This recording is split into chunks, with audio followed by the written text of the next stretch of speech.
Hello friends, welcome back to my channel. আবারও একটা নতুন ব্লগে তোমাদের সবাইকে স্বাগতম। রোজ সকালবেলা উঠে একই টেনশন আমার মাথায় চলতে থাকে, সেটা হলো ব্রেকফাস্টে কি বানাবো। বাচ্চাদেরকে ব্রেকফাস্টে নতুন নতুন খাবার না দিলে তারা তো খেতে একদমই নারাজ। সেই জন্য প্রত্যেক দিন মাথায় বুদ্ধি খাটিয়ে একই জিনিসকে দিয়ে ঘুরিয়ে ফিরিয়ে নতুন খাবার আমাকে বানাতেই হয়।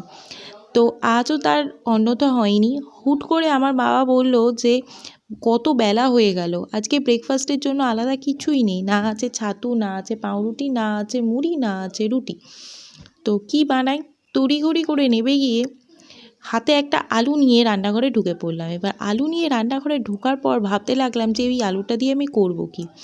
মাত্র একটাই বড় আলু নিয়ে ঢুকেছিলাম, আর ওই বড় একটা আলুকেই আমাকে গতি করে একটা ভালো কোনো খাবার বানাতে হবে।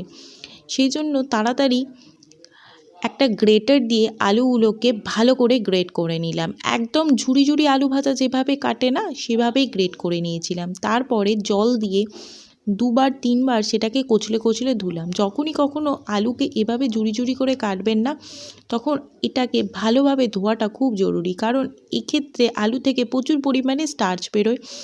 আর সেটাকে ভালো করে আলু থেকে বের না করে দিলে আলুর কালারটা খাবারে গিয়ে চেঞ্জ হয়ে যায়, আর খেতেও খুব একটা ভালো হয় না। সেই জন্য এই স্টার্চটা বের করে দেওয়া খুবই দরকার, আর এটা শরীরের পক্ষে, স্বাস্থ্যের জন্য, আমাদের জন্য মোটেই ভালো নয়। তো দুবার তিনবার ধুয়ে নেওয়ার পরে আলু থেকে স্টার্চটা বের করে দেওয়ার পর আলুর কালারটা যখন একটু ফ্রেশ হয়ে গেল, তারপরে সেটাকে ধুয়ে আমি রাখলাম। তখনও পর্যন্ত আমার মাথায় প্ল্যানই আসছিল না যে এটাকে দিয়ে আমি প্রপারলি কী করব। আর একদমই চটজলদি বুদ্ধি কাটিয়ে রান্নাটা বানিয়েছিলাম, কিন্তু খেতে দারুণই হয়েছিল।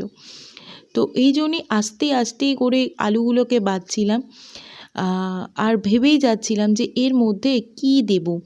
আর এই জলটা না আমি মোটেই ফেলে দেব না, কারণ এই আলু ধোয়া জলটাকে মানে দিয়ে প্রচুর ভালো স্কিন কেয়ার করা যায়। তোমরা সবাই জানো আলু হচ্ছে ন্যাচারাল ব্লিচিং, মানে ব্লিচ করে। মুখের যেটা কালারে মুখের যেটা কেমিক্যাল দিয়ে আমরা ব্লিচ করি না, সেটা আলু দিয়ে ন্যাচারালভাবে করা যায়। তো এই জন্য এই জলটা আমি একটা ছোট্ট গ্লাসে ঢেলে রাখলাম, পরে আমি এটা দিয়ে মুখে একটু আমার ব্লিচ করে নেব।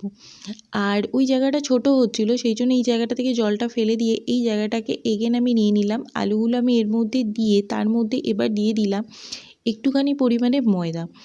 খুব সামান্য পরিমাণেই দিয়েছি, শুধুমাত্র আলুটা যাতে তাতে বাইন্ডিং হয়। তখনও ভাবছিলাম যে হালকা করে এই আলুর মধ্যে এটা লাগিয়ে কি ভালো করে ছাকা তেলে ভেজে দিয়ে দেবো, সকালবেলা চিপসের মতো খেয়ে নেবে। তারপর ভাবলাম যে এটা যদি আমি দিয়ে দিই এভাবে, আমার বাবা তো ভীষণ ক্ষেপে যাবে, আর বলবে সকাল সকাল বাচ্চাদেরকে চিপস খাওয়াতে বসেছো।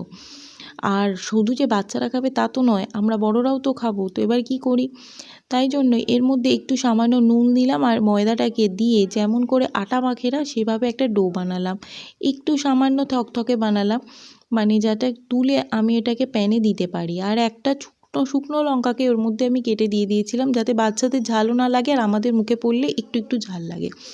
আর দেখো, আমি ফ্রাই প্যানের মধ্যে একটু সামান্য পরিমাণে তেল দিয়ে দিয়েছি। সর্ষের তেল, সাদা তেল, যা ইচ্ছা দিয়ে দেবেন, কোনো অসুবিধা নেই। খেতে রান্নাটা বেশ ভালোই হবে, সর্ষের তেলেও ভালো হবে, সাদা তেলেও ভালো হবে। আপাতত আমি সাদা তেলে দিয়েছিলাম। আর দেখুন, একটুখানি পরিমাণে ব্যাটার হাতে করেই ওখানে দিয়ে দিচ্ছি, কারণ এটা মানে হাতা করে তুললে আর কি ঠিকঠাক করে আমি সেট করতে পারবো কি না বুঝতে পারছিলাম না, সেই জন্য হাতে করেই তুলে দিয়ে দিলাম। আর ইচ্ছা ছিল ওটাকে হাতে করে ওখানে স্প্রেড করানোর, কিন্তু আমি তো ভীষণ মানে গরমে তেল থেকে আর কি ভয় পাই, সেই জন্য সেটা আর করে উঠলাম না।